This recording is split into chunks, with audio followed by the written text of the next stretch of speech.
Penny Wong, do you acknowledge that the first reaction of some people might be to this, I'm getting slugged with a levy now, I'm not going to dip into my own pocket and contribute a donation to the appeal? And look, what I'd say is this. First, these are unique circumstances. This is a very costly, dreadful natural disaster, and this requires everyone to do their bit. And obviously we're all very grateful for the donations from the corporate sector, from private individuals for the Queensland flood victims. But what we have announced today is government doing our part, and our part is to fund the rebuild. That is the cost of rebuilding roads and bridges and railways, the cost to community and public infrastructure. That will be a very significant rebuild. And the package the Prime Minister has announced today is there's $2 of savings for every $1 of levy. It's majority funded through government tightening its belt, cutting programs, making savings, and a modest levy, which is very progressive, to provide a contribution from the Australian community. Have you factored it in that the voluntary donations might dry up now? Oh, look, what I'd say to people is remember they are funding different things. There's short-term relief for people who need help in the short term. Then there is the larger task in many ways of rebuilding the infrastructure. This levy, let's remember, for someone on $60,000 a year, it will be less than $1 a week.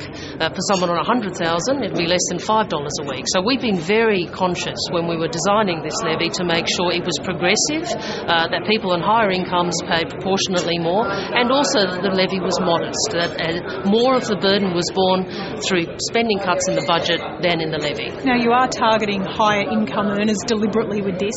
Do you also acknowledge there is a risk, and many economists believe this to be the case, that it could hit discretionary spending? The retail sector is already struggling, that this could hit consumer confidence, stop people putting their dollars into the retail sector? Well, look, we have to manage this unique event in the short term, but we also have to look at the medium and longer term outcomes for the Australian economy and the outlook for the Australian economy. And the fact is we do have a very strong economy. We are going to have to fund the cost of the Queensland rebuild and rebuilding in other areas. But the reality is we have low unemployment, we have strong growth, and we also know we have a very strong pipeline of investment.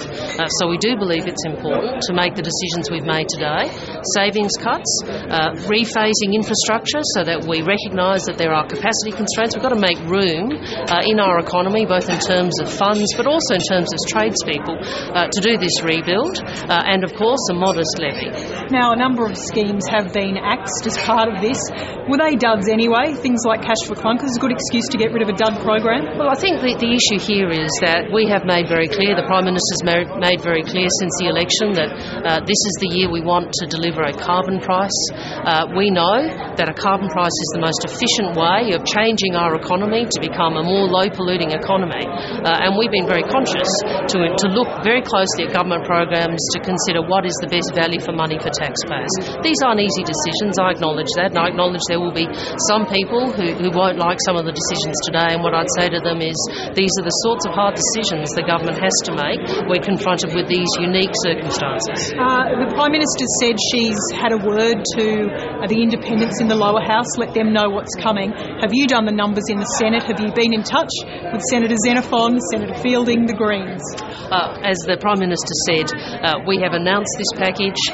We will go through a process of speaking to our parliamentary colleagues across the board, briefing them on why we've done what we've done and why this is so necessary to rebuild Queensland. And ultimately, there's a lot of politics around. I see Mr Abbott doing what he always does, which is to oppose and to say no and to have a fight.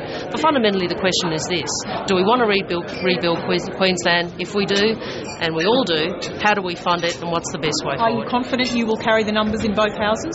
We will obviously have to negotiate this passage through the Parliament, but what I'd say again is this: people who care about rebuilding Queensland will, I hope, recognise this is a responsible package.